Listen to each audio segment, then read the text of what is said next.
So recently I recorded a Dark Souls 1 challenge and decided I wasn't happy with it. So I scrapped it, and instead of trying to rush out another run as quick as I could, I sat on it for a while and decided that I would do a viewer suggested run. So today I wanted to ask, can you beat Skyrim as a pirate? Rules? Well, there are no rules because we're a pirate. From the word go, however, the following rules will apply to the run. I must play as a Redguard. I can use my fists to deal damage, but mainly my damage must come from using the Scimitar. No magic or potions, just food and liquids of various alcohol percentages to regain my health and stamina. And I must dress like a pirate. I think that's it, but if any come up during the run, we'll deal with it together. I decide to escape with Rayloff as I can't imagine a pirate siding with the Imperials, and I make my way through Vault 111 using only my fists to deal damage, and that we're on into the real world. And this is where the game actually begins. Or so you would think. You see, I don't have a weapon, so before I can think about trying to make friends with the locals, I need to get a weapon as soon as I can. I read a skill book, discover the magic stones, get destroyed by an elderly woman, steal her belongings, piss off the Riverwoodians, steal from the Whiterun citizens. I help out this old lady so I can steal her food, as that is my only way of healing. I cook what I can in Dragon's Reach, talk to the Overseer, and him and Firefinger send me on a quest to get the Stone of the Dragon from the Barrow of Falling Bleakness. I grab a taxi to Solitude where I steal more crops and make my way up north in order to find what I sought out ever so long ago but got sidetracked. I ran from a hired thug and made my way to his ship where I take down a pirate for the gear I'll be using for the rest of the run. The mighty Scimitar with fur gloves, me boots and ragged trousers. That was a lie. Well, I won't be enchanting in this run or improving my weapons via grindstone, as I don't think a pirate would do that. I will, however, be allowed to wear jewellery, as pirates love treasure, and that's a fact, okay? So, I clear out the rest of the ship for my rifle take on the goods and finally get started on the real game. I sell my bits to Lucan and make my way up to Bleak Falls Barrow and take out all the bandits. I'm playing on expert difficulty for this run, and at some times the damage I was doing was a real surprise, and I had to check if I was still on expert at times. We managed to take down the spooky scary wounded spider along with the rest of the Draugr without any difficulties. For what it's worth, I made a point to kill every enemy in my way and not just run past them, as what kind of pirate is going to leave a witness? The Overlord is of course no trouble at all, so I steal his magic stone and make my way back to Whiterun for my reward, which is for all purposes a paperweight I will sell for a little profit. I make my way to the Western Watchtower where I meet up with the elf and her gang of misfits to take down the dragon spotted nearby. Even though I am watching this run back in 4 to 8 times speed, I believe this is my first death of the run, but on the second attempt we get the death blow kill cam on our dragon friend here, and I return to Whiterun for the Jarl's thank you and to start my Hello Kitty Island Adventure Discovering Locations game. I marked basically everywhere on the map I would need to go for the rest of the game. Every major city, places like Coinsgrove and Cartspire even got marked. At one point I looked for a room that didn't seem to exist in Winterhold, took on a few sea bears and discovered Money Whore's Cave just north of Winterhold. I got attacked by a dragon in Riften and I didn't even know this was possible. I'm playing with mods but only graphic mods, so I have no idea what actually happened there. I stole a horse as we are still a pirate at the end of the day. I might not always show it, but during this run I was always trying to collect as much food as possible, as that is my only way of healing and regenerating stamina, because I haven't said that already, what? During combat activities.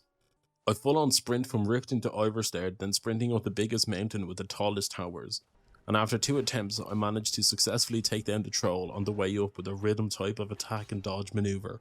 We go through the usual push and pull, twist and shout, and or even up and down with the old men in the clouds, and after we prove our worthiness to them, we're sent on a mega fetch quest to get the Yorn of Hurgen Wind Waker 2. Much like that kid I hit with a snowball that had a rock in it when I was 9 years old before school one morning, that may or may not have been on purpose, the Draugr are also nothing but a second thought as I go through Ustengrav. The biggest challenge was the spiders at the end and containing my rage that someone has taken the Yorn.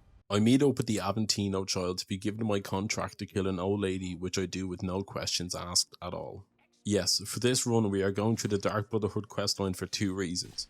Reason number 1 is because it was requested by Crimson and Drag, and reason number 2 is because I cheated my way out of it in the last run, and I said I would do it in the next run.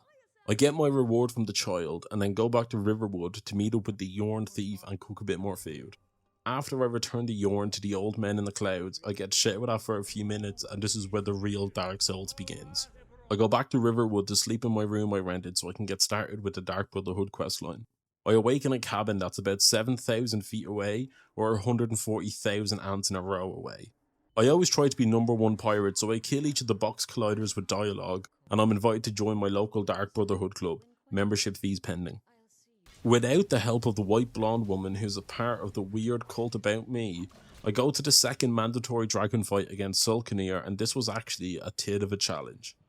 Maybe even the most challenged part of a challenge run you have ever seen. He even managed to do what some dragons can do and fly. During this run, I put all of my perk points into either one-handed or block, as what the fuck else am I supposed to put it in? Anyway, the dragon cost me some cheese, which I didn't like, and I managed to get yet another kill cam showing off my sick outfit and curved sword. Dolphin tells us about the Thalmor and that we're going to have to sneak into the Thalmor embassy and give Malborn all our belongings before we go in, so we can go in and do what we do best. Cosplay a pirate, chug some yummy wine for our stamina. As I love to get sidetracked in everything I do in life, I head over to Falkreath so I can get started on my free-to-play Assassin Simulator, and I'm given 3 targets. Beelalid, a miner of Dawnstar who feels less like a person and more like a cryptic puzzle someone forgot to finish. Enodius Papias, the most jittery soul haunting the wilderness outside Windhelm, feels like a man perpetually bracing to get stabbed in the back because he is. And last and probably least, Narfi. We return for our reward from the other pirate and get our next quest. A hot single in your area has done the Black Sacrament and we're required to do the do. She asked us to kill her ex-lover who's actually a bandit leader and his new woman. We travel to Windhelm and kill the woman in the streets before we make our way west so we can take out Alan the Fawns. It's as simple as bada bing bada mool, I strike down that fool. Muri rewards me with cash money and now I'm tasked with a super secret mission. To eavesdrop on the clown that arrived that I never mentioned because I forgot to talk about him earlier on, I think.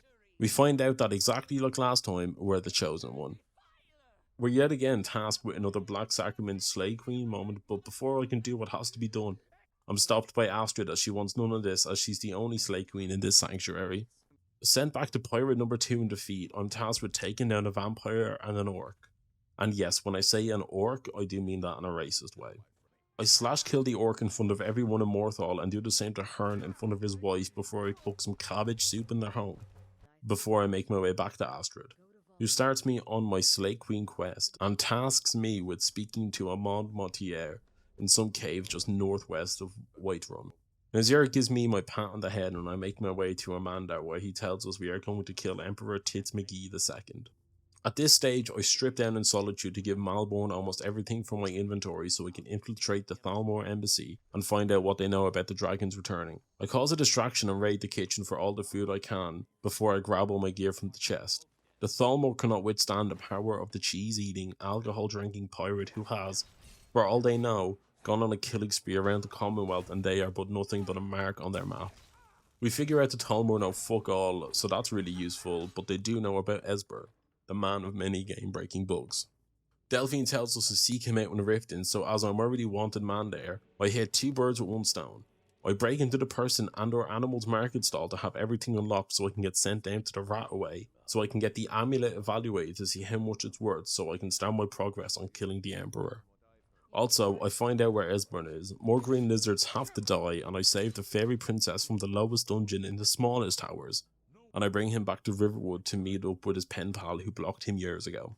Well, they have their conversation about the magic wall which I discovered all the way back at an earlier stage of this video. I step away from my computer to partake in a certain type of herbaceous hobby. Back at the club hangout, we're tasked with getting this bad boy started, to kill the Emperor. We take out someone on their wedding day so I can hurt the Emperor's feelings, I think. Next up is the Commander's son. I head to Dragonbridge, kill him in front of his dad and plant evidence of an assassination attempt on the Emperor. Next up, the clown tried to kill the Brotherhood, so we're sent off to kill him. But in a turn of events, I decided to just walk away and let him live, as I've never actually done this before, and I wanted to see if it would make a difference later on in the questline. I lied to Astrid about killing him and she thanks me. Next we have to take out the TV chef, the Gourmet.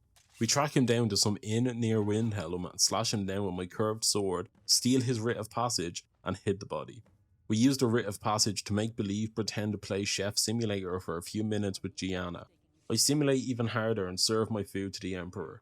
Little does he know I've actually poisoned the food. I try escape from the room to a nearby tower where we learn that someone in the Brotherhood is a fucking rat, and we got sold out and the emperor we killed wasn't even the real fucking emperor. It was a shit-faced cunt bastard fuck-faced shit-fake imposter emperor. Back at the clubhouse, we find our comrades being burned alive and just about find his ear. Because I'm a selfish man, I leave them to burn and I take a forever nap in the coffin. I wake up in forever and we find Astrid. She admits to being the SOB who betrayed us. I stab my pokey curved stick into her finally, and now I don't feel bad for letting the clown get away. The Night Mother serves as a gentle reminder that we still haven't done the one thing we're supposed to do: kill people for gold and or favours. Through methods I find out where the real emperor is, and I scale the side of his fucking anchor. His henchmen were nothing compared to my mega sword. I find him, slash him down, and here is where I made a decision for possibly the first time in my life. Do I actually use the wind shear, as it is probably the most OP weapon you can have? It is broken, and hitting anyone or anything with this weapon will always stagger them, and if you bash attack them, it actually knocks them over, and as it is an effect, not an enchantment, it never has to be recharged. So, do I use it? Well, yes I do, but also I shouldn't, so I compromised. I would use it to get the Elden Ring scroll and then not again after that because fuck that part of the game. On my way over to Ulfsland, I demonstrate how the sword works on these peasants and I enter this shithole yet again. I managed to actually break this metal circle and clip him through the wall to never be seen again, and I use some geometric parkour so I don't have to waste more of my time in this dungeon. With this weapon, it's almost impossible to get hit. I take a puff of ethanol to negate all damage to my big fall, and as I said I can only use this weapon here, I get the most out of it and take out more or less everything I came across, including the woman with the unique shield that gives me another idea for a run that I'm sure if you use that big brain of yours, you can seduce what run I am on about. I run through Blackreach using my Skooma magic power and finally pushed all the right buttons, and there it was, an Elder Scroll. But it didn't feel right taking without an offering, so I knew what to do. I left my wind shear in place of the Elder Scroll and made my escape. Now the time to shine. I meet up with the blade handles, impersonate a My Chemical Romance fan, and I wait with hope that Esbern won't break, and thankfully he doesn't. He tells me a shout is needed to defeat Alduin, so I go back to the men in the clouds, and after being a pussy, we're finally allowed up to the tip top of the mountain to learn Dragonrend. We're greeted by Optimus Prime and he breathes fire onto me, so I did the same back, failing the run for the first time so far in this run I think. I read the Elder Scroll and learn Dragonrend. Back in the now time, I used Dragonrend to force Alduin to land, and here is what I've been doing in the background this whole time. Vegetable soup. I chugged just over 100 portions of vegetable soup. This was impressive, but not as useful as I thought. I think the health regen caps at a certain level, but the stamina doesn't from what I can tell. I had near infinite stamina and some health regeneration. After what is easily the cheesiest fight I've ever done, Alduin fucks off home. I organise the Peace Council and sit through this non-skippable cutscene with like 3 choices that have never had an effect on anything ever, just so we can trap a dragon in Whiterun without fear of being attacked whilst doing so.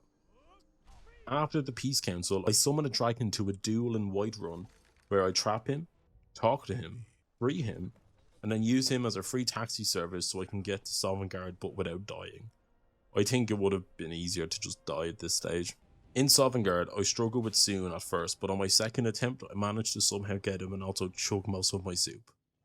I skipped the dialogue here because this is where the real Dark Souls begins. To abide by the rule of 3 in games, we shout clear skies 3 times, and when Alduin is revealed, I force him to land and I use my special power for what is basically unlimited stamina. After a few seconds really, I take down the World Eater and return back to Skyrim, where I claim my reward for killing the Emperor, use it to buy a house so I can safely store my sword for future use, and I answer the question, no, you cannot beat Skyrim as a pirate. If you have any challenge run ideas you want to see, please leave them in the comments, and with that, I've been Dara, and have a good day.